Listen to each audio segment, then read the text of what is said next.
Good evening, poets, translators, and poetry lovers. A warm welcome to Kritya Poetry East and West, a poetry gathering that brings together voices from different geographies, languages, and poetic traditions. Poetry has always traveled farther than spatial, linguistic, or temporal borders. It crosses languages before translators do. It reaches hearts before passports do. And it reminds us that while our histories may differ, our deepest human experiences often resonate with one another. This evening, we are privileged to listen to four remarkable poets from Azerbaijan, Mexico, and India. Each comes from a distinct literary tradition, each writes in a different voice, yet all of them affirm poetry's enduring ability to question, console, disturb, and illuminate. This series has become possible because of the sustained vision and commitment of poet, translator, and founder of Kritya International Poetry Movement, Rati Saxena, whose work over the years has created meaningful conversations among poets across continents. It's my privilege to invite Rati Saxena to give her welcome remarks. Namaskar. Rati, please. Namaskar. Thank you, Kamlakar. I think three of them. Sonnet knows little bit about Kritya, but for you, the Kritya is very new thing. The Kritya has started in 2005. And it was started as a journal, and our aim was the different languages, poetry only in different languages, from Eastern countries to Western countries. We were translating poetry in Hindi from Western countries, and we were translating Indian or Eastern countries poetry into English. So it was bilingual journal. And 2005 itself, we have started Poetry Festival also, but 2007, it was International Poetry Festival. In first festival itself, we had a 15, 16 international guests. It was in the memory of Ayappa Panikar, a great poet from the Kerala. And then it was the movable. It was a nomadic festival. We were going to different places in different languages, because I think you people know or not, we have many languages. And so we used to go to different languages, different places. And so that we were going to our audience, audience are not coming to us. Mostly it happens that we have a very less audience for the poetry. So we were going to, and then later on we have converted it is a poetry therapeutic festival, where we were going to prison, old age home, then hospitals, cancer wards, and different places with our poetry as a therapy. So this was this is how, and for 3-4 years we could not run it into Kritya. In a Corona time also, we had a very good festival online itself, 10 days, 15 days. But after that, we had to stop almost. Now Kamlakar ji has taken charge, and he is organized almost.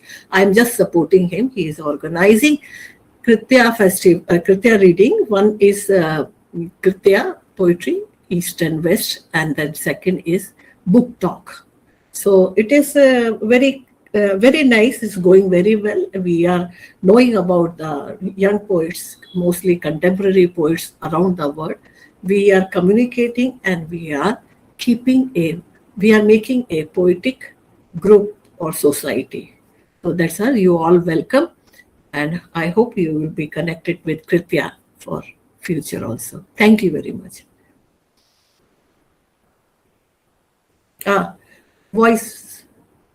Kamlakar ji, voice.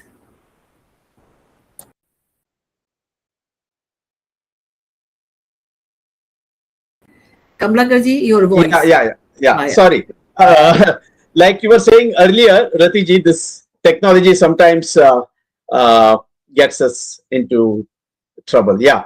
So thank you so much for sharing the history in brief of Kritya, and also reminding us that poetry is not merely a literary practice, but it's also a way of building conversations across cultures and of preserving our shared humanity through all these activities. Thank you so much. And let us now turn to our readings, and we'll begin with Dulce Chiang, um, a poet, performer, singer, and cultural curator. Dulce Chiang has consistently expanded poetry beyond the printed page into performance and collaborative artistic purposes. She comes from Mexico, and as an editor and festival director, she has also created spaces where diverse poetic voices can meet across cultures. You are welcome, Dulce, to Kritya Poetry East and West, and we are looking forward to listening to your poems. Over to you. Great. Thank you, Kamala. Kamala Kar and Rati and all my fellow poets in this reading. Thank you for including me. I'm really happy to be able to exchange Western Coast poetry from west to coast and from east to west. So thanks. I'm gonna read. I was allowed to read 3 poems in different languages. So, and since technology is been named, maybe I should start with a brutal technological genesis, which is a poem I'm going to read in English and then in Spanish. Brutal technological genesis. Thy will be fulfilled, hey science.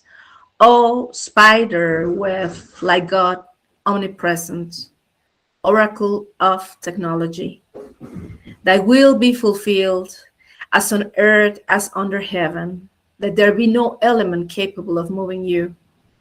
Take care of your nursing children, embalmed in optical platinum threads, containing them in a colossal womb that is the complete earth and the only tangible ground and the entire universe. Before you, only science, and if you want, nothing afterwards. Virtually, everything is possibility. This is a key algorithm.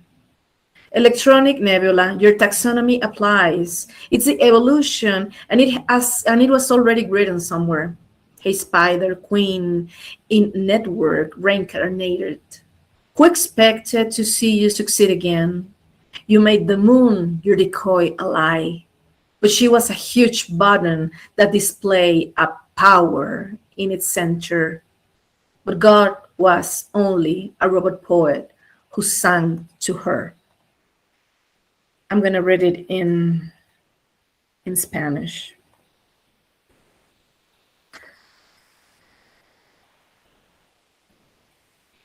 If I can find it.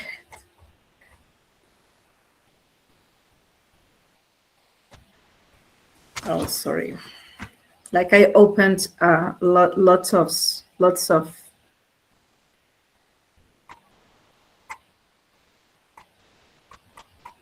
I'm just gonna look for it in internet. It's in internet in Spanish.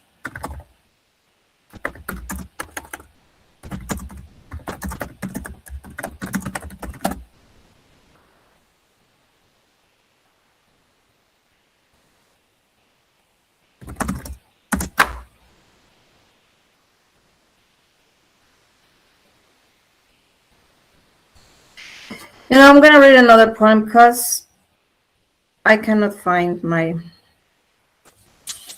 I'm gonna read the Enamored Demonses. You can go for another poem, no problem. You can go for another poem. Yeah. I had it open, but I'm not finding it anymore. No problem. We have Hindi translation of this poem, so you can go for another. Okay, maybe you read the Hindi and then I go for Spanish. बाद में पढ़ लेना, एक साथ सब पढ़ लेंगे फिर पढ़ना.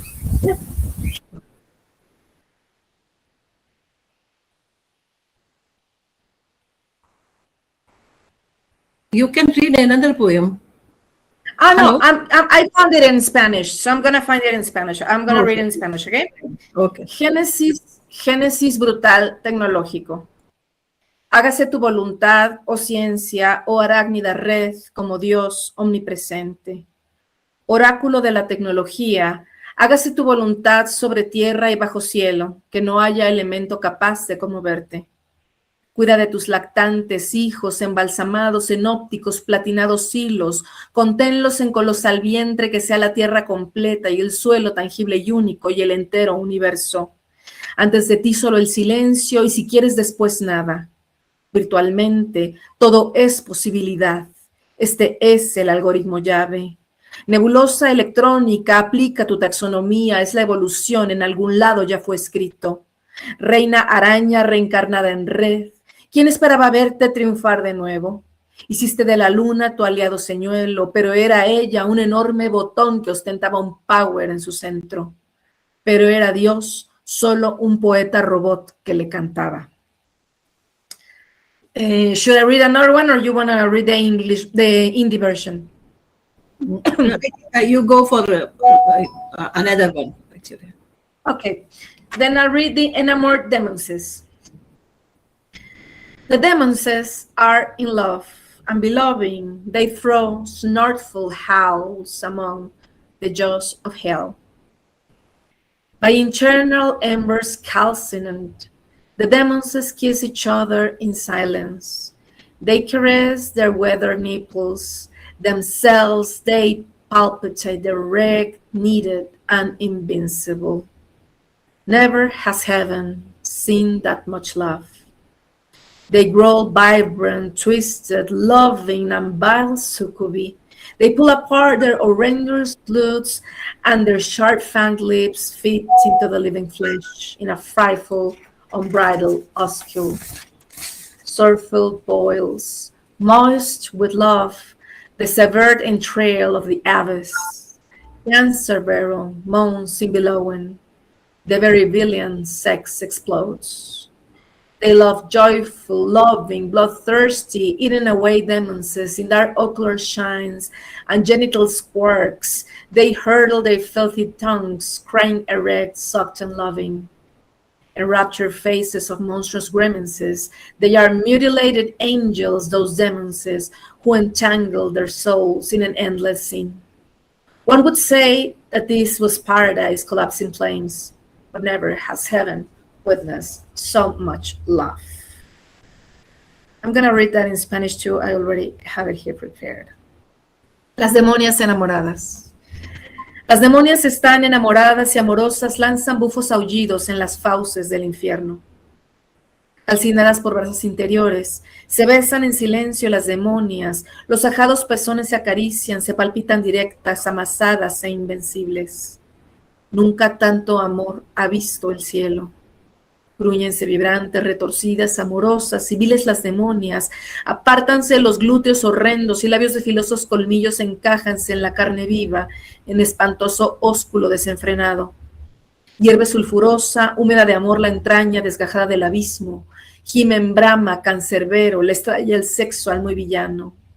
Ríense gozosas, amantes, sanguinarias, carcomidas las demonias, en oscuros brillos oculares y graznidos genitales se aprontan a las lenguas inmundas y lloran erectas, succionadas y amorosas.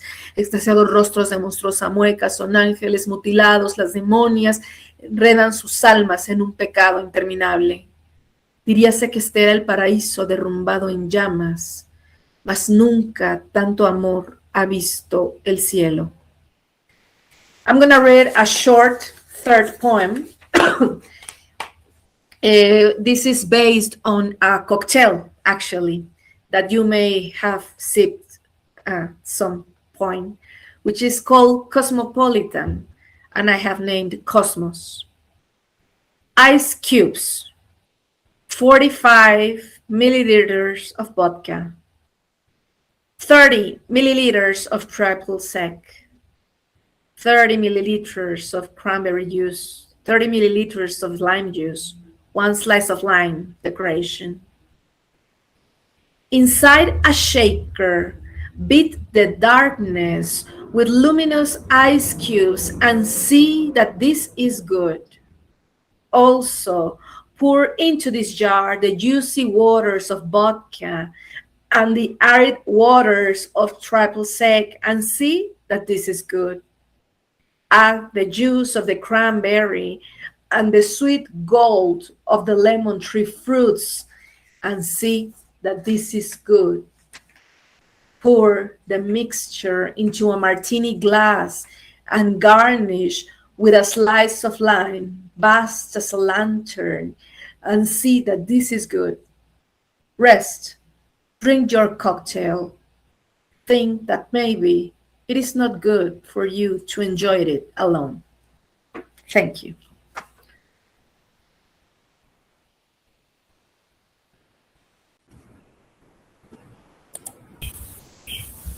Yes, Brajesh ji, धन्यवाद कमलाकर जी। मैं please read.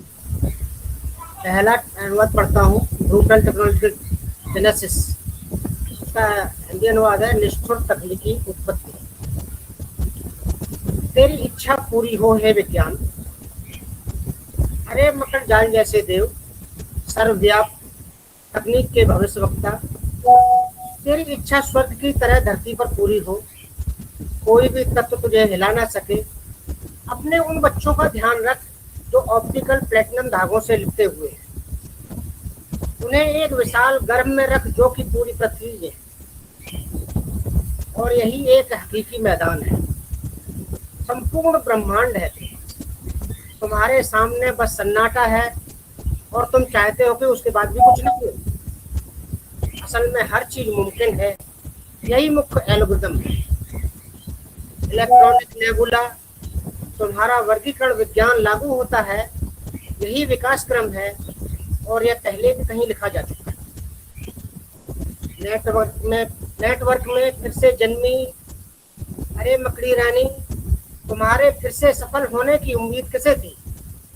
तुमने चांद को अपना नकली साथी बनाया, मगर वह तो एक बहुत बड़ी बटन थी जिसके बीच में शक्ति लिखा हुआ था। पर ईश्वर, वो तो बस एक रोबोटिक कवि था जो उसके लिए गाता था। दूसरी कविता है the scent of stars. Hindi का शीर्षक है जख्मों की गंध। कोविड-19 की डायरी। मैं जिस मकान में घुसती हूँ उसके बरामदे में मौत की गंध महसूस होती है। मैं जहाँ रहती हूँ वहाँ तबाही की गंध आती है।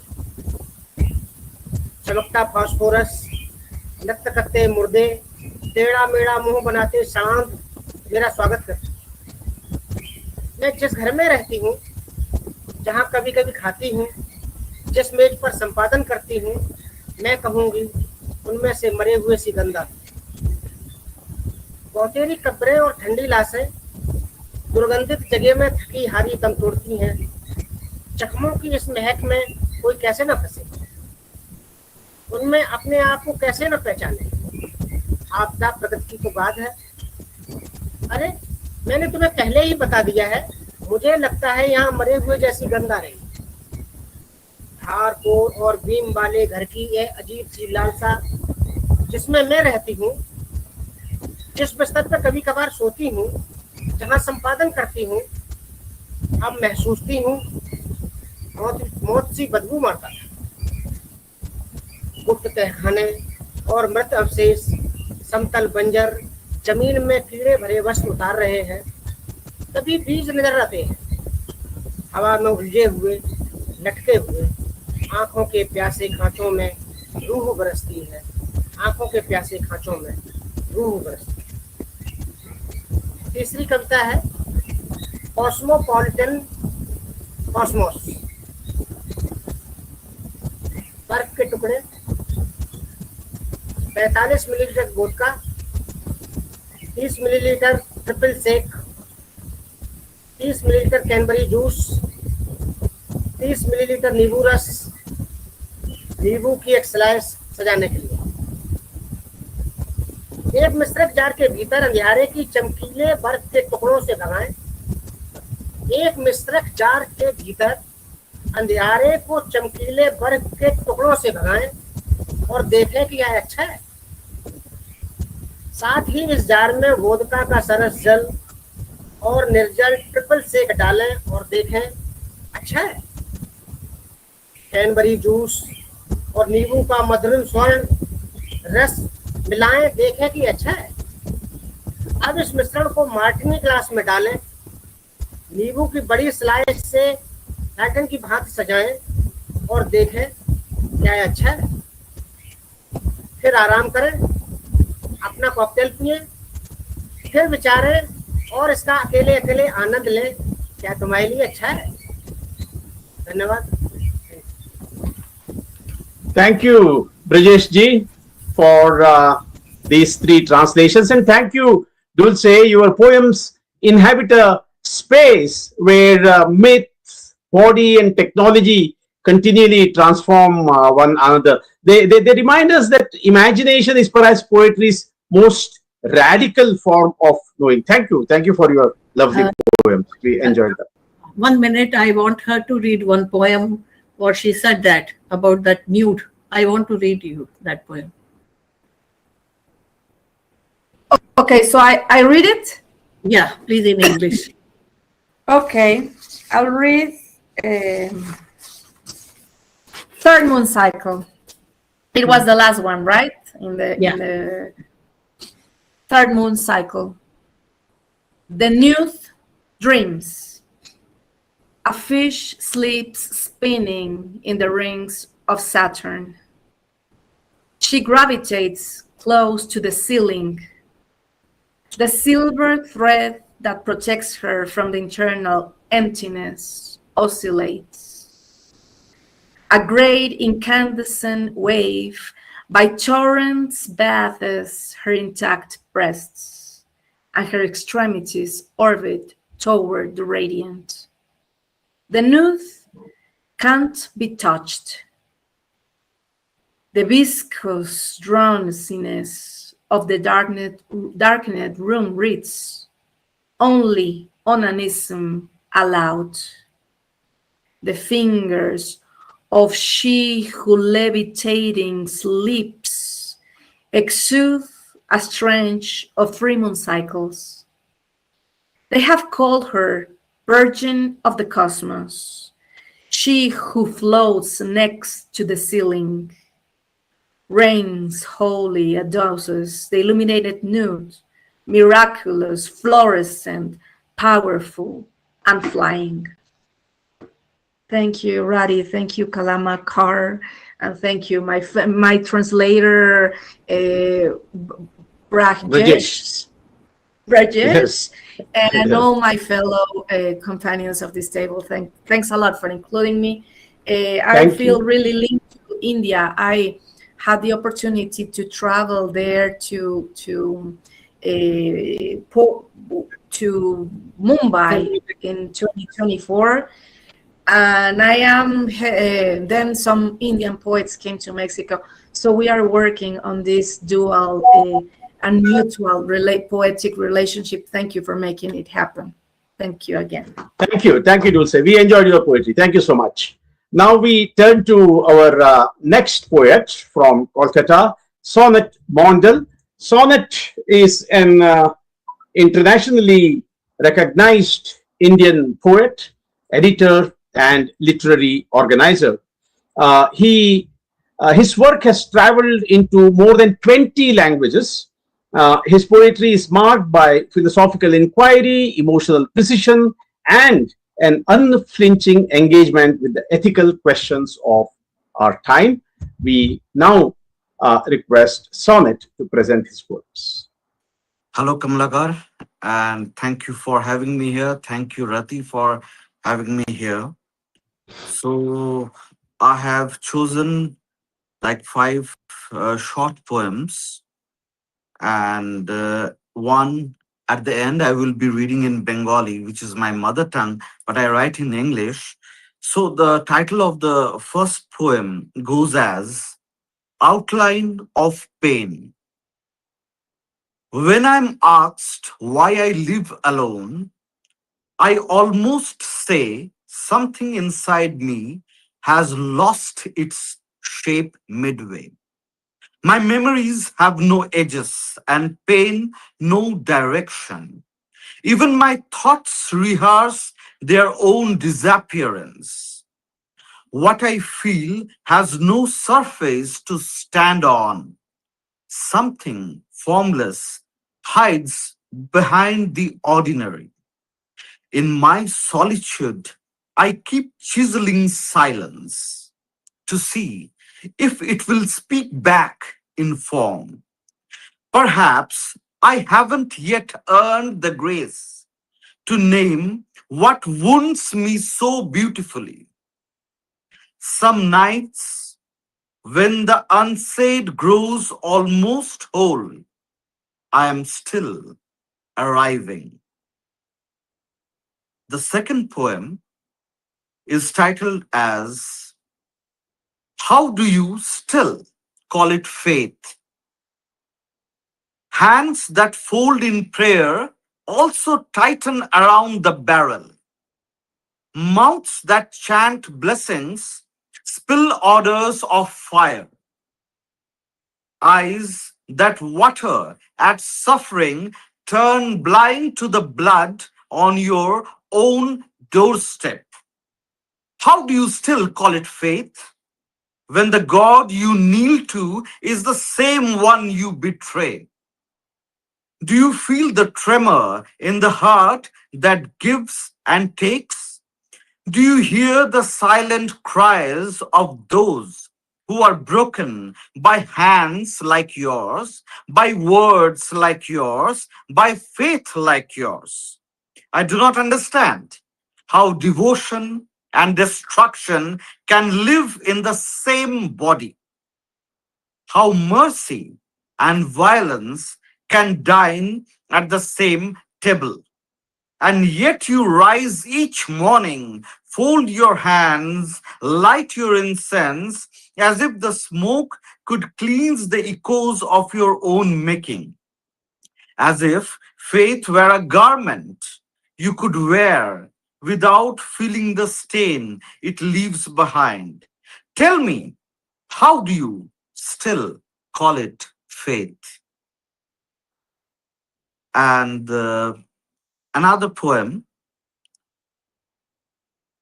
Last Argument of Breath. You may not speak it, but you know in this world, almost no one chooses their own ending.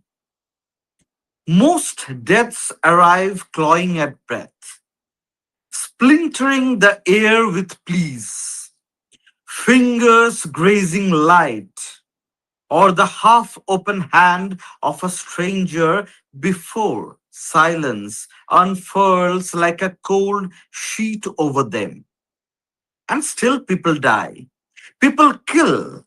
People portion out pain like grain from a state warehouse, feeding the hunger for survival with someone else's wound. Meanwhile, you can line up in the corridors of faith, waiting for your ballot as though it were a resurrection ticket, dreaming of borders folding like damp maps in the hands of rain. You do not hear, nor do you wish to, but somewhere, without pause, somewhere, someone still, before dying, is saying no one last time.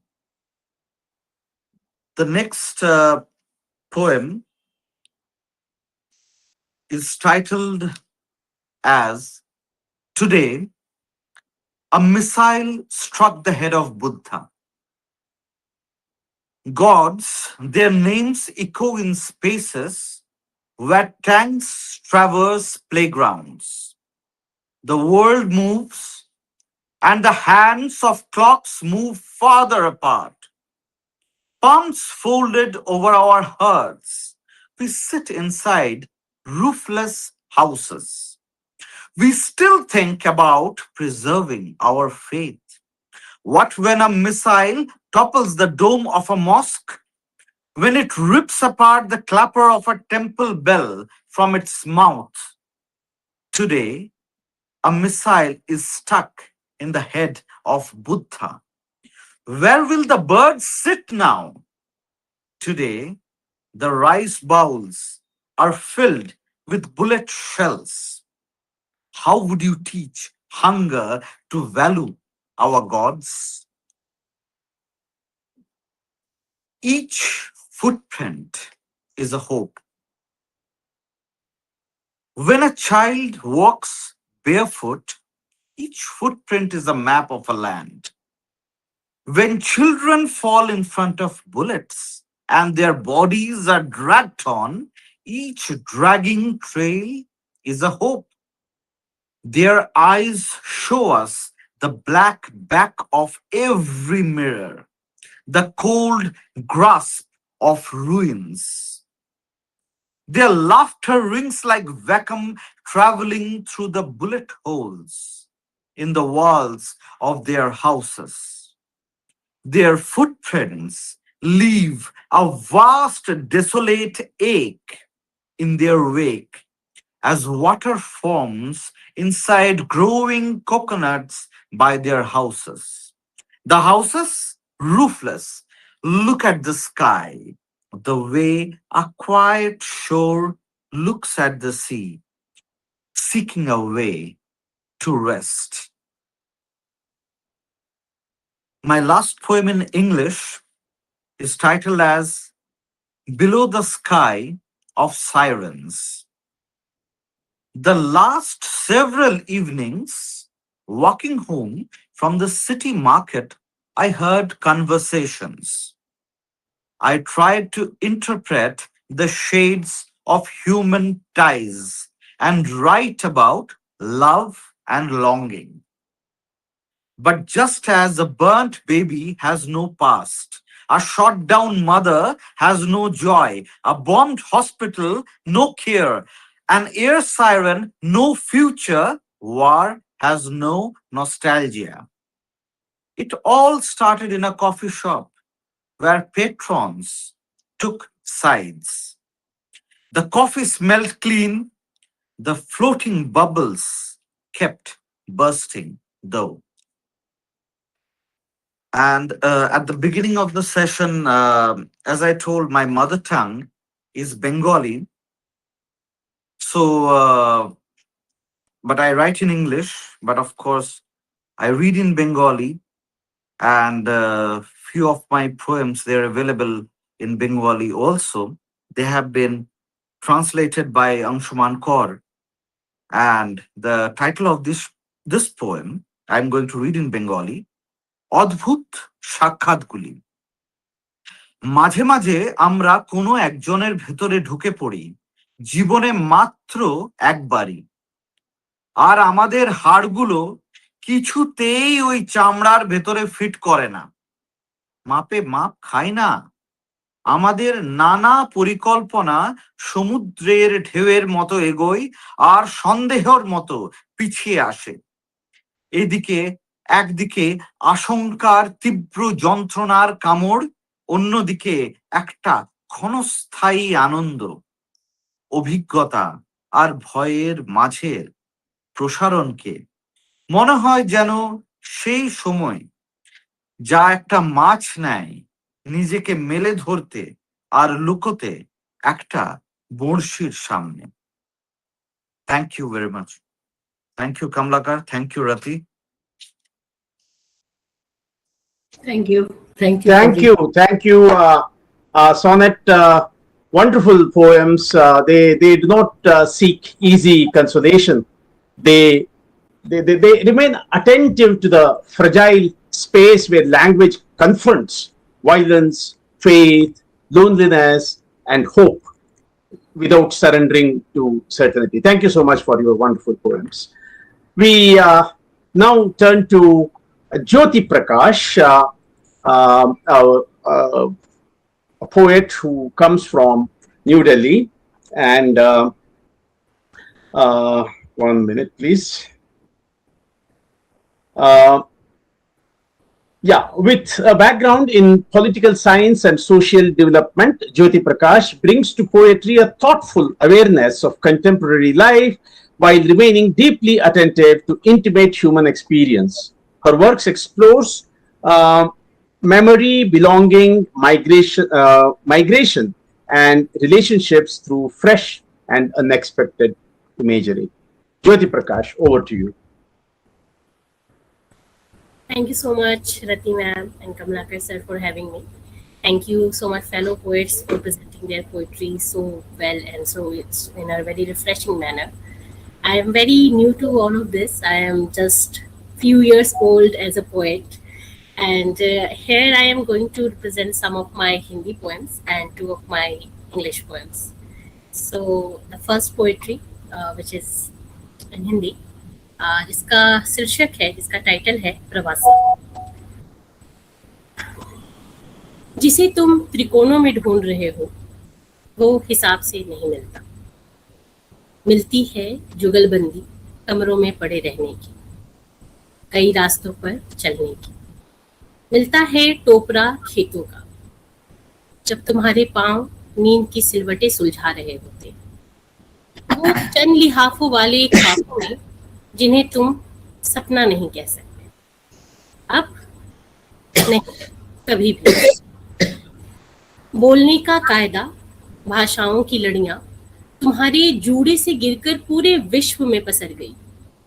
विहारों के ऊपर तुम्हारी नाव पानी में आसमानी जहाज बन गई। तुम घूमे, पृथ्वी मुड़ती रही। सारा समागम मोहित रहा कि तुम ऐसे कैसे बह जाते हो। लौकिक पारलौकिक से परे पत्तों के ऊपर पीठ रख उड़ जाते हो। बौद्धों के संग ध्यान में खो जाते हो क्या तुम? ये सवाल तुम मिलन में पूछते हो या विरह में? चींटियां चलती है तुम्हारे होठों पर, रेंगते रेंगते जाने कितनी बार कई देश घूमकर तुम्हारी जड़ों में विलुप्त हो जाती हैं। मुझे लगता है जैसे तुम अपने नथनों में सादा पानी सूंघ सकते हो। मानविक परिसर में खुद की खिड़की अच्छी लगती होगी ना? क्या तुम भी ये ढूंढते हो, खुद को टटोलते हो? क्या वैश्विक होकर भी तुम घर को लौटना चाहते हो? मेरी जो सेकंड पोएम है उसका टाइटल है झील में कई चांद उतरते हैं। मेरे मन की झील में कई चांद उतरते हैं। कितने आसमानों में खिले हुए होंगे ये उजाले। एक आसमान मेरा, एक उसका, और एक ही चांद पर दोनों के हिस्से। मैंने अपने आंगन में उदासी छाट कर रख दी है। उसकी पसलियों तक चांदनी छनकर पहुंचती नहीं। वो कोने से सरककर किसी जलाशय में जा छिपती है। वो कहीं किनारों पर किसी बाज की पीठ थपथपाता है कि उसे उड़ा ले चले अपने हिस्से का चांद छूने। मैंने भी बाज की केहुनी में आधा धागा बांध दिया है, तीतरों के संग घासों का झुरमुट लाने को। ऐसे ही प्रकरणों से मैंने अपने आंगन के सारे कोने पर सेंध लगा दी कि अगर आंधियां मेरी खुशबू उड़ाना चाहे तो भी उड़ ना पाए। सूखे पत्तों और टूटी टहनियों से मैंने अपने माथे पर एक घोंसला बनाया है। अब सारे तीतर और बाज उसी में उसकी बातें चूमते हैं। मैंने अपने चांद को उसके चांद के पीछे जाने दिया है कि उसका चांद जब पूरा हो, कोहरा मेरे आसमां का भी तो छट जाएगा। जो मेरी तीसरी कविता है वो हिंदी में है, जिसका मैं इंग्लिश में भी ट्रांसलेशन प्रोवाइड करूँगी। इसका शीर्षक है बावन बूटा। मैं इसको पढ़ने से पहले थोड़ा सा इसके बारे में एक डिस्क्रिप्शन दे देती हूँ। तो बावन बूटा एक हैंडीक्राफ्ट आर्ट है जो बिहार के गया एंड नालंदा डिस्ट्रिक्ट में बहुत फेमस था। ये पिछले कुछ 40-50 वर्षों में विलुप्त हो गया था, जिसको रिसेंटली रीडिस्कवर किया जा रहा है। तो ये पोइट्री जो है एक ओड है उस मेमोरी की, जो बहुत सारी न्यूली वेड वुमेन अपने ससुराल से, अपने मायके से अपने ससुराल लेकर आती थी। So I have placed my... Please give this introduction in English also, so she will Yes. understand. Yes. So this is an ode to an art which is known as Bavan Bhuta. It's an handicraft art and it's famous in Bihar. And there is a district called Gaya and Nalanda. So where newly-wed women used to bring it to their mother-in-law place or their in-laws place, and it was sort of a memory. It was sort of a representation of their hometown. So I have placed myself as that woman in that era, and I have tried to seek the questions through this poetry. So बावन बूटा। खेत स्वयं ही किसी गाड़ी की पीठ पर बैठे बैठे काठ की टोकरी से तेजी से जा भिड़ा। वो ताला जो किसी जिन सा दिखता था, उसे छूकर थोड़ा सा वक्त चुरा लाया। मेरी साड़ी की सिलवटों में खेद रिश्ता रहा बावन बूटा, जिसे मैंने एक बार नहीं कई बार गिना, फिर भी कभी पूरा नहीं गिन पाई। मेरे शहर के किस्सों की दस्तकारी थी इस पे। वो पेड़ नहीं चलकर आए उन नवजात पत्तों को लेने, शायद, जिन्हें उन्होंने अपने गर्भाशय में अनगढ़ंत तरीकों से पाला था। ना जाने क्यों भर आती है मेरी ये नीरस आंखें जब भी कोख और शब्द एक गले से चीखते हैं। मेरे मन को कचोटते वो नर्म धागे मेरी त्वचा से नर्म पेश आते हैं। काठ की वो करछी मेरे पैरों को गुदगुदाती है, धूल को थपथपाती और मेरी साड़ी सवार देती है। मेरा कद छोटा होता चला जाता है जब मैंने अपने कमर में सरसराते कल की कहानी की गांठें बांधी होती है। आसमां छूते उसके कद से उलझती रही थरथराती कई ठोकरों के बीच। मेरी उंगलियां बेजान थी और भूल गई फिर से एक बार गिनती कि 52 बूटे थे। खिलते कमल के टूस थे, पर मैं उसके गंध को अपना न सकी। एक बेढंग काया बुनती रही एक सिरे से बेढंग कहानी।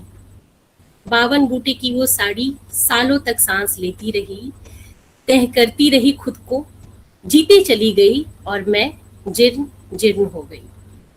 एक बार फिर लकड़ी चरमराई और वो साड़ी फिर कभी नहीं पहनी गई। सो इसी का इंग्लिश ट्रांसलेशन है। 52 बूटा, 52 motifs. Bhuta is motifs. Guilt rode a vehicle, crashed briskly into a wooden basket, rubbed a ginny-looking lock, and stole time from an older time's pocket. The pleats in my sari pleaded guilty. 52 bhuta, 52 motifs. I counted once, then thrice. I missed them again somehow. The story of my own town was imprinted. The trees did not come for the leaves they carried in their clumsy wombs. Why do I get sentimental when womb and words scream together? The threads were soft against my skin, yet edgy against my heart. The wooden spatula rubbed my feet, patted the dust, and adjusted the pleats. I was a dwarf who tied a memento of a sleekish past around her waist. I struggled with its sky-scraping height, trembled and trampled over. My fingers could not stay steady and lost the count of motifs once again. The trees bereft me of any story. The leaf fell from my juda. Juda is bun. I couldn't smell the loomy lotus. I was a misert, trying to weave a tall story of my own. The sari stayed for more than half a century. It folded itself and I was torn. The wood creaked and it was never born again. So I am heading to my last poem. It's in English, Reborn in a Brothel. So its title is Reborn in a Brothel. Cradle the sheepish, lustful mirages. When I dragged the heart through the muddy race, the weaver tried to make me slimmer. My body shaded the mountains between my nails. It didn't bleed. It cannot. The harmless, lifeless, lingering gaze.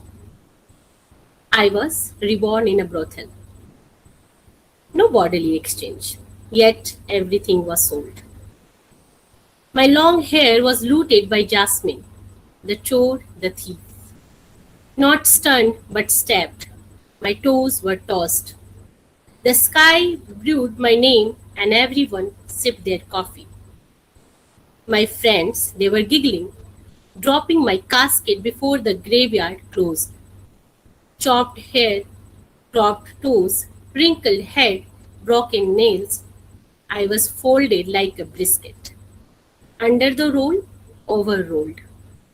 My eyelids were heavier, people did show. The final chapter slipped through the tunnel, escaped the road. Alas, I was breathing, lest the braids were no more.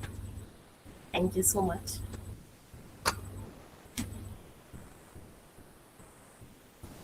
Thank you, Jyoti. Very nice. Your poems invite us to attend to absence, to tenderness, and to the quiet transformations within ourselves. Thank you very much for presenting your poetry to us. Now we turn to a poet from Azerbaijan, Bahtiyar Hidayet. Uh, Bahtiyar has authored 4 poetry collections and developed his own poetic structure called Cross Techniques. His work combines lyrical intensity with social conscience, moving naturally between personal grief, political reality, and philosophical reflections. So over to Bahtiyar. Bahtiyar will read his poems in Turkish, and then Brajesh ji will read translations in Hindi, and I'll read at least one poem in English. Over to you, Bahtiyar.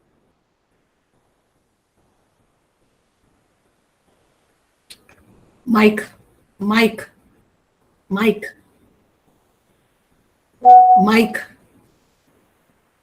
Unmute the mic, please. Voice is not there. Unmute mic. Bahtiyar, please unmute your mic. No. Bahtiyar, unmute the mic. Yeah. I can't see him also. No, you can see him, but he does not know what to do. By that, you can read in Hindi his translation. I will send him message on WhatsApp.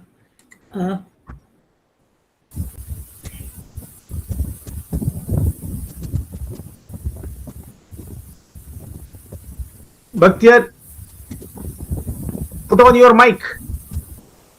Yes, we can see you. Switch on your mic.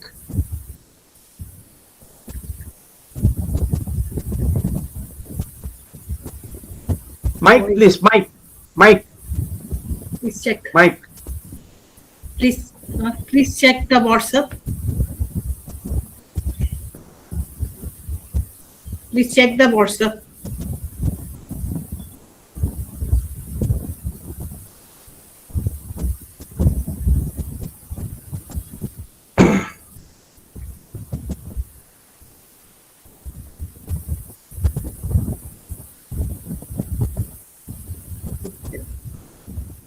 Read, please.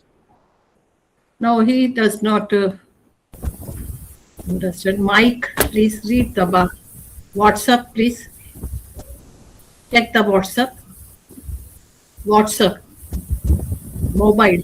Check what I have written. Mike, please. I can't handle from here, otherwise I would do.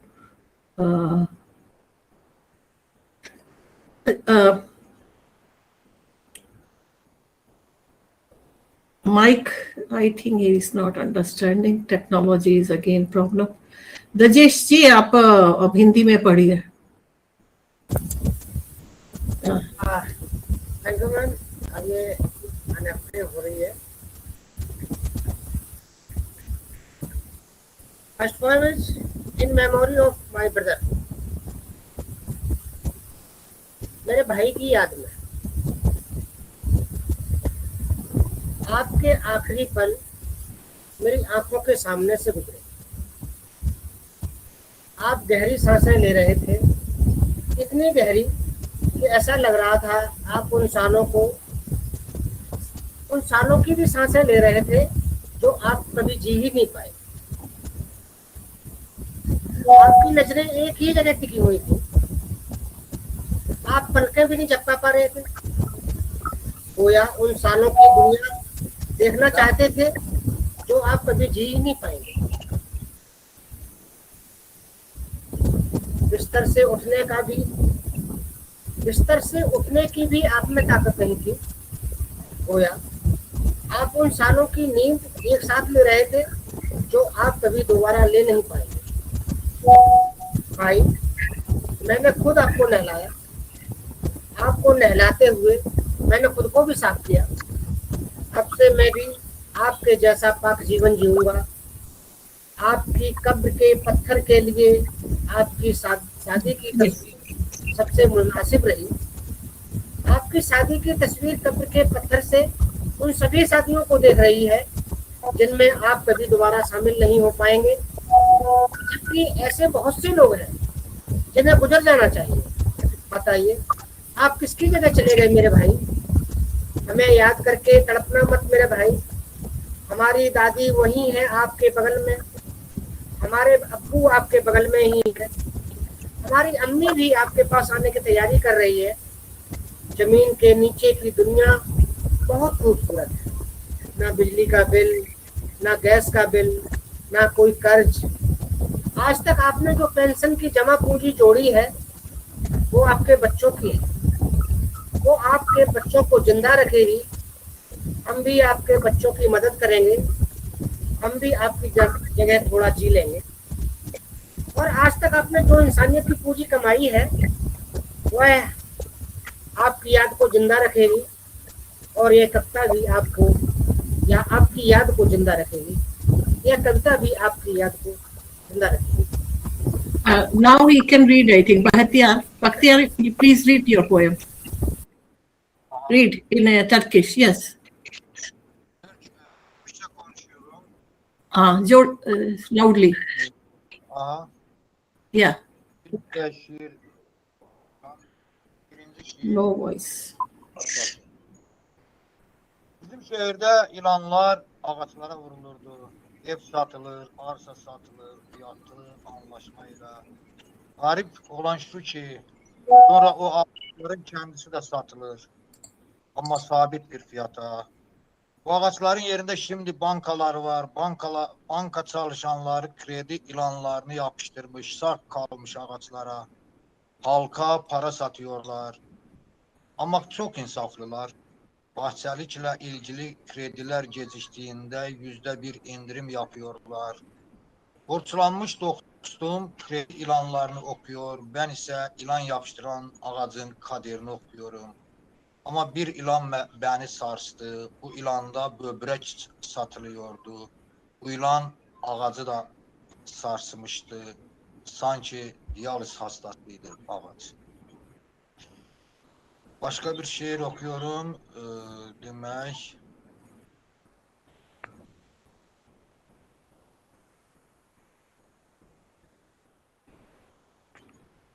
Aha.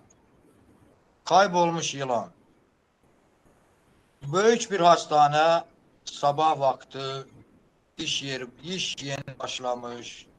Ağır hastalar doktor odalarının önünde sırada bekliyor. İnlemeden kulaklar sağır oluyor.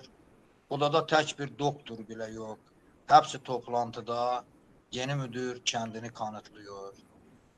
Nihayet toplantı bitti. Doktorların beyaz önlükleri sanki beyaz kefen gibiydi. Sanki ölüler dirilmiş de mezarlıktan geri dönmüşlerdi. Ve şimdi onlar bu hastaneden, yeni ilaç bulunmayan bu hastaneden mezarlığa yeni ölüler göndərəcəklərdi. Bu arada kazancılı çıkanlar, mollalar, məzar kazıcıları və ölü yıkıcılar oldu. Amma onlar çox insafsız yaratıqlar. Heç biri yeni müdürə təşəkkür etmədi. Bu əski bir gələnəkdir. Hər yeni müdür bu gələnəyə biraz yenilik katar. Bu arada müdürlər, çox gənc müdürlər, amma hastalıq və ölüm də gəncləşmişdir. Gənclərə verilə biləcək ən gözəl baxım budur. Çox yaşamaq, çox acı çəkmək deməkdir. Bu arada beyaz önlüklü kasapları hatırladım. Beyaz önlükləri doktorlara bakınca, kasapların bir inəyə bakıb nə qədər kazanc sağlayacağını hesaplaması kimi doktorlar da hastalara bakıb kazanclarını hesaplayabiliyorlar. İnsanlar 20 yıl okuyup kasap olmuşlar. Eğitim sektoru işte böyle gelişmiş. Ama beyaz önlüklü temizlikçilere bakınca göğsümde ümit kıvılcımları doğdu. Belki bu temizlikçiler bu sistemi süpürüp atabilirler diye. Ve hastanenin girişindeki eski afişte tıbbın simgesi olan yılan çok soluk. Neredeyse görünmüyor. Belki de kasaplardan korkup kaçmıştır. İnsanların kendi kasaplarından yardım beklemesi. Bunu heyvanlar belə yapmaz. Hatta ayaksız heyvanlar belə kendi kasaplarından kaçabiliyorlar. Allah temizlikçilere güc versin. Maaş kölə kimi yaşamak içindir. Allah burada çaresizdir. Allah'ın kulları aynı zamanda memurların da kullarıdır. Memurların her biri bir Allah gibidir. Allah kendi kullarını onlardan kurtaramıyor. Böylece kaybolmuş yılan, kaybolmuş vicdanın ve insafın simgesidir. Beyaz önlüklü, beyaz kefenin simgesidir. Ülkeyi bir rentgen cihazından getirsek, söylediklerim doğrulanardı. Acaba rentgen cihazı kaybolmuş yılanı tapabilir mi? Acaba rentgen cihazı kaybolmuş yılanı tapabilir mi? Bəs yine söylüyor mu? Üçüncü söylüyorum. Postmodern fotokopi. Villasının divarında 99 burç var. Üzerine Allah'ın 99 azı yazılmış. Eski olan 100. burçta ise kendi adı da yazılmalı. Çünkü o da çağın bir ilahıdır. Villanın içinde dev bir havuz var. Her gün havuza okyanus suyu taşınıyor. Çünkü içinde köpek balığı besleniyor. Eski olan şey o suyun ölçülmemesi. Her gün akıttığı gözyaşlarıyla kıyaslayabileyim diye.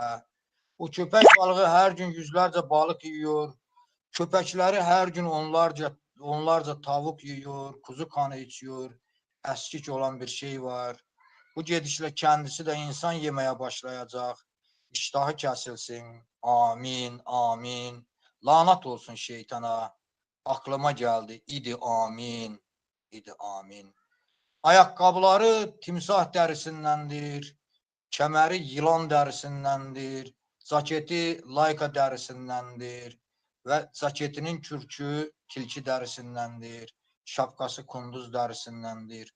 Korkarım cüzdanı da insan derisinden olabilir. Dua edirəm, öyle olmasın. Amin, amin. Lanet olsun şeytana. Her amin dediğimde aklıma geldi. İdi amin, idi amin. Adamın dişleri fil dişindendir ama kendisi otobur değildir, kendisi etoburdur. Eskik olan şey dişlerinin aslan kemiğinden olmasıydı. İçtiği şarapların yaşı 80-90 yıl. Ülkenin bütün uzun ömürlü insanlarından daha yaşlı. Eskik olan şey adamın gençlikten nefret etmesi. Bu şarap koleksiyonunda da kendini gösteriyor. Dua ediyorum adam gençlikten nefret etmesin. Amin, amin. Lanet olsun şeytana. Her amin dediğimde aklıma geldi. İdi amin, idi amin.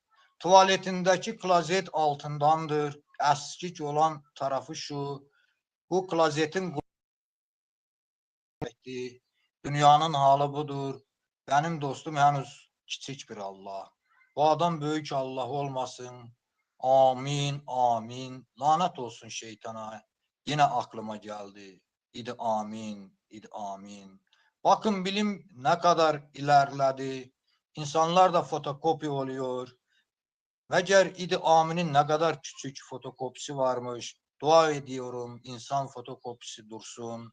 Amin, amin. Lanet olsun şeytana. Aklıma geldi. İdi amin, idi amin. Şunu da söyleyelim. Hayat hepimizi döndürüyor. Sadece onlar timsah gibi dönüyor. Biz izgaradaki tavuk gibi dönüyoruz. Dua ediyorum hareketsiz kalmayalım. Amin, amin. Lanet olsun şeytana. Yine aklıma geldi. İdi amin, idi amin. Ve bir not. Sevgili ve değerli okurlar, bu şiiri siz de fotokopi edin, yayın. Dua edirəm dünyada huzur ve güven olsun.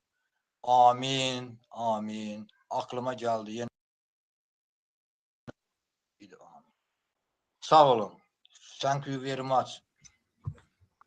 Thank you, Mr. Bahtiyar. Now, Brijesh ji will read your poems in Hindi translation, and then I'll read this fantastic poem that you have sent to Rati Saxena ji, The Cold of War's Fire. I'll read the English version of that. Thank you. Siz bizim grupa atın imzala elektron poçtu, e-maili. Ben kendim gönderirim sizlere. İngilizce. Okay, Brijesh ji. Bende İngilizce şiir çok. Gönderirim sizlere.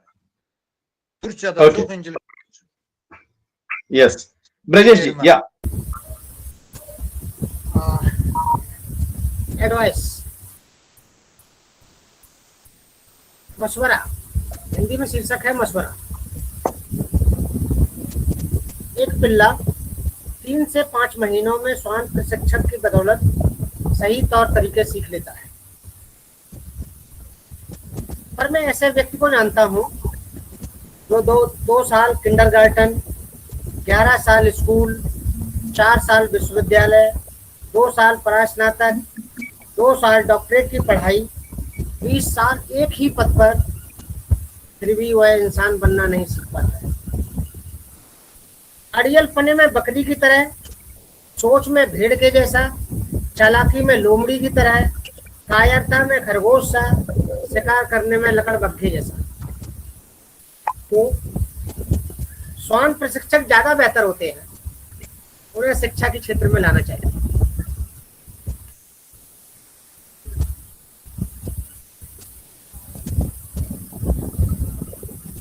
Last one translation is from English title is A Letter from Hell. जहन्नुम से एक खत। ना जाने कैसे एक दिन जहन्नुम से संयुक्त राष्ट्र को एक खत आया। दुनिया के प्रिय साथियों को हमारी आपसे गुजारिश है, वहां भी अब तक तकनीक विकसित हो चुकी होगी, पाप एक आधुनिक यंत्र से मापे जाते होंगे। अब पाप मापने वाला ऐसा यंत्र आ गया है जिसकी सुई घड़ी की सुइयों की तरह जितनी बार घूमती है, इंसान का पाप उतना ही बढ़ता जाता है। कभी कभी यहाँ नेताओं को भेजिए,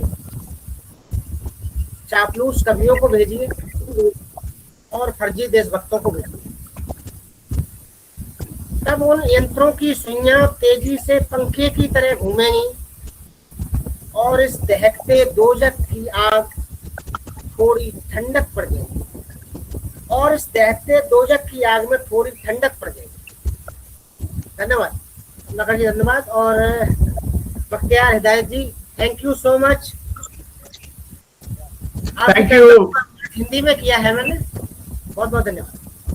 Thank you, Brijesh ji, for presenting translations of Bakhtiyar's poems in Hindi. Now I'll present one of his poems in English translation, which he has made available to us. It's a wonderful poem on the issue of war, the cold of war's fires. While putting up wire mesh around his land out of poverty, he drove stakes into the ground instead of fence posts and used a few acacia trees as posts. Then he went to war, returned with sharpnel in his body. Meanwhile, the wires had wrapped the acacias tightly. Later, they tore through the bark and entered inside them. Now, the acacias were eating the wire, squeezing it. The acacias resembled their owner as if they too had sharpnel in their bodies and were feeding on that sharpnel, meeting their iron needs this way without burning their roots. He too was feeding on sharpnel as a war veteran on 80 AZN a month, which I believe is the currency being mentioned here. One day, because of debt, his gas was cut off.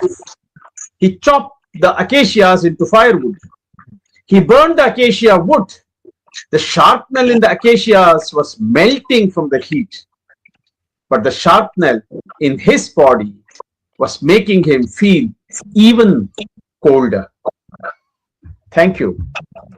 Your poems refuse to separate the ones that I read in English, apart from this one, even the other ones, separate private sorrow from public history. They remind us that memory is not simply what survives us, it's also what asks us to become more fully human, I guess.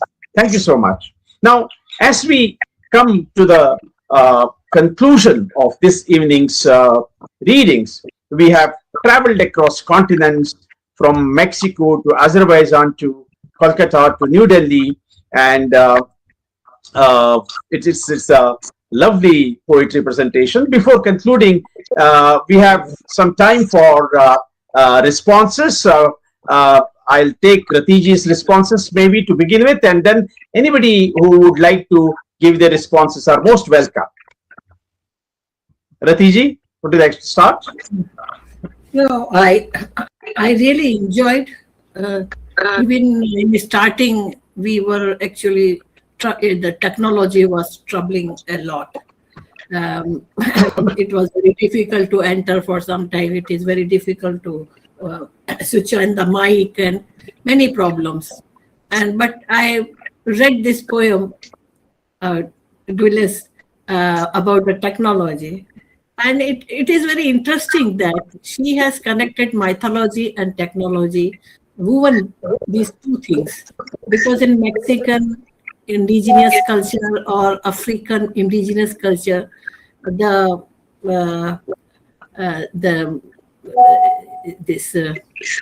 we say that it is a spider is a starting, or it is a central god, like in the Vedic age there was a Devata, the deity of the universe.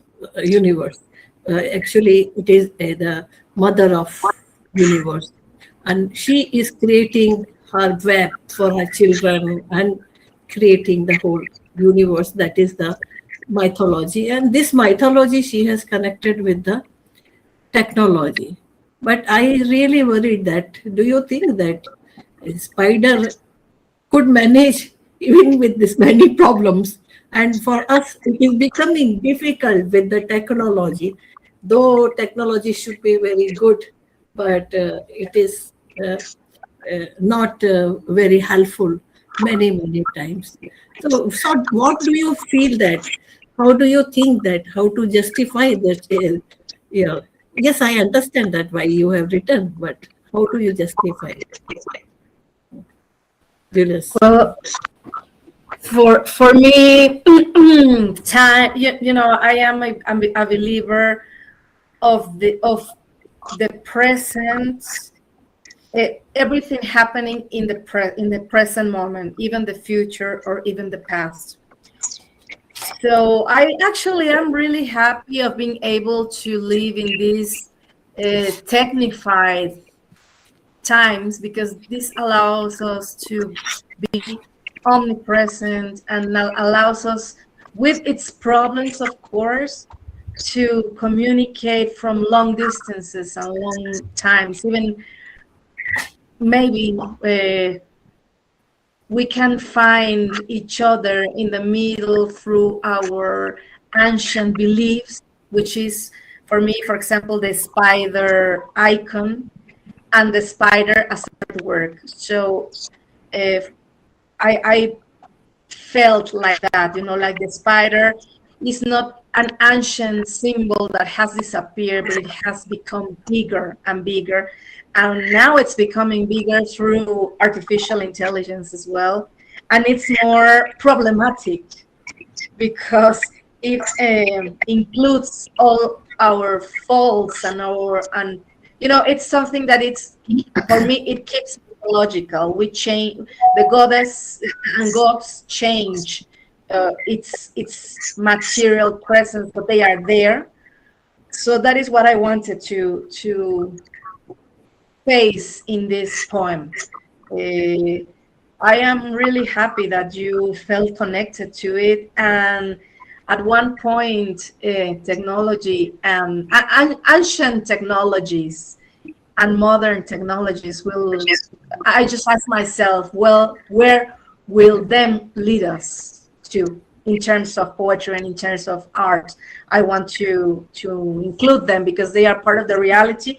And I always thought that poets and artists in general should create and should produce their art from what comes behind, and this is an Ezra Pound principle. The art to be full of meaning has to include what comes before you. Talking about centuries and talking about other voices and other beliefs and how you project them into yourself and where are you looking forward to. So it's basically, for me, it's philosophic. It's a philosophic problem, but also a materialistic problem that I like to see and reflection on it, and only speak about it through poetry. Yeah, because of this only we are meeting right now. Because of technology only we are meeting, even though there are many problems. But your other poems also, I find that they have deeper meaning than words. Or you connect with the universe mostly. Exactly. Like your poem, The Nude, that is also a universal connection. It's not a word only. But when you use technology, it will give a very lifeless meaning. So this is Mexican is all language is almost Mexican culture is almost like Indian. We still cannot leave the ancient. We have lots of we have lots of touching points in Mexico and India, and maybe it's because, well, tradition tells us that Indians got here before Spanish people, but there was no record on it, and it was not an invasion, but a mixture. So that is why, sometimes when I went to India, people start speaking to me in Indian, and I was like, I'm not Indian, I don't understand. But and it happens the other way. If you come to Mexico, like our facial structures, and for example, I found that this flower you use, the orange one for religion, here it's also an important flower for us. It has a Nahuatl name, which is Cempasúchitl, and we just use it for our death. For our ceremonies, but you also. So I think that there is something ancient uniting us So yeah, now we can be more aware of it thanks to technology. Before we weren't. So I think we must use it as an advantage, because otherwise it will work against us. It will, surpass us. Thank you very much. Thank Sonnet, you, Ravi. thank you. Sonnet, one thing I feel that when you present your poetry, it's very clear. Very clearly you speak each and every word, which is a very big quality. Because when you read poetry, it enters in ears and you understand very well. Even in English, here you write in English and Bengali also. So that was a very clear images and very beautifully you present. And you have written about the contemporary problems. I think something about the contemporary Indian religious things you brought in your poetry. What is your main theme in the poetry mostly, or you change according to situations? Well, about thank you, Rati. About reading my poetry clearly, first of all, it is like poetry. Many people think of poetry as a code that needs to be decoded. And if it cannot be decoded, there is something wrong with the poet or something wrong with the poem. But actually, it is what it is on the paper. And it is also not necessarily what it is on the paper, but poetry is also a performance. When you read it aloud, and in Bengal, we put much emphasis on poetry recitation also, along with poetry writing. There are elocutionists, apart who are not poets, but who are just reciting poets. And coming to my theme of poetry, well, I used to write primarily on nostalgia, like a few years ago, about the people who have left from my life and about my past house, particularly my maternal house and my father's house also, where I cannot go back anymore because the people there are no longer there.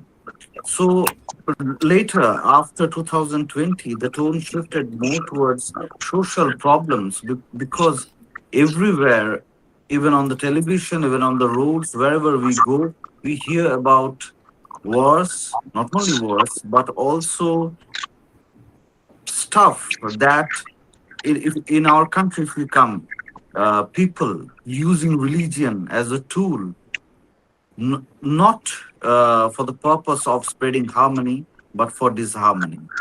So I have tried to utilize my poems to point out this fact, and this is not only true for India, but it is true for many other countries where it is used as a tool to create disharmony. So the need of the hour, I think, is not only religious brotherhood, but more particularly cultural understanding and cultural sharing. And that is only possible by traveling. And by traveling, it doesn't mean traveling across borders always, but one can travel to the nearest bookshop, to the nearest tea stall, or even cross the borders of one's, like the boundary of one's home. So that way, people start conversing with each other. And this harmony, this mutual understanding, this conversation can lead us to a better place. So I try to project problems that are rampant around all over the world, in our country also. At the same time, try to point out very subtly at the reasons behind them. Thank you very much. Thank you. Uh, Jyoti Prakash is, I think, for her, it is the first chance, and you are in an international stage. Kritya, we always do that. We try to find the young poets who are not in the mainstream of writing, or they are not. They are writing for the writing poetry. Last program we bought Ashish, who is a surgeon, and he had a wonderful poetry, I think, first time, and then immediately his poetry was published in the Hindavi. That is the biggest stage of poetry in Hindi. Jyoti Prakash poem also was published in Kritya. I think first time you sent to some journal, and because it is online, and she has such a great maturity. She didn't, as if she didn't need to work, because we all grow. For me, I grow very slowly in the poetry. I did not grow. I did not start writing in such a maturity. Your poetry has such a maturity and experience, and then your social work comes in between. Like this 57 Gota, na? Kitne? Yeah, 60. Bhuta, 52 Bhuta. So that poem I remember, because I understand that. But how you bring the same thing, the ancient and modern culture and the memories and connecting. So I read many poems of her. She could read only few, but she has written very wonderful poem. And now you will be published in many journals. So thank you very much. So why did you start writing? Because you are not in a literary field. And how did you start, and how did you develop your? I was not very gifted with words earlier. So it was in 11th standard when I read something different from anything academically, given to me. So that was first book, and it was luckily Sarat Chand ka ek jo book thi, and it was a translated book in Hindi. So that was my first read. So when I started reading it, when I started exploring poems, and CBC has such great collection of poems, and the English poems as well as the Hindi poems. So there I felt ki this type of conversation though I always have with myself. Then why can't I bring those words into the the world, or on the paper? So that was the beginning, and it was in 11th standard I wrote my first poem. And although I didn't like it, I am very ashamed to read it, because I felt it's too childish. But my teachers were very encouraging, and that was the first time I recited in my school assembly maybe. And from there onwards, I didn't look back. There onwards, I started reading. I started exploring something which was not academically, inclined. And I was reading more authors, and even English authors as well as the Hindi authors. So when I acquainted myself with words, that is where the urge to write whatever I think, whatever the conversation I was having with myself. And as a person, I don't try to find always resolution, and don't try to find answers. I take comfort in question. So I thought, why not just bring it to the, in a form of a poetry. So that is why, and that is how I started writing. Thank you very much. I do not know whether Bahtiyar can reply or not. I'm not sure, because he will understand, because the language is a problem. Though his poem, especially few short poems, I love very much, and the long poem which Kamlakar ji has read, that was also very nice. So over to you, Kamlakar ji. Yes, yes, Radhiji. Yeah, you're right about Bakhtiyar's poem being very, very moving.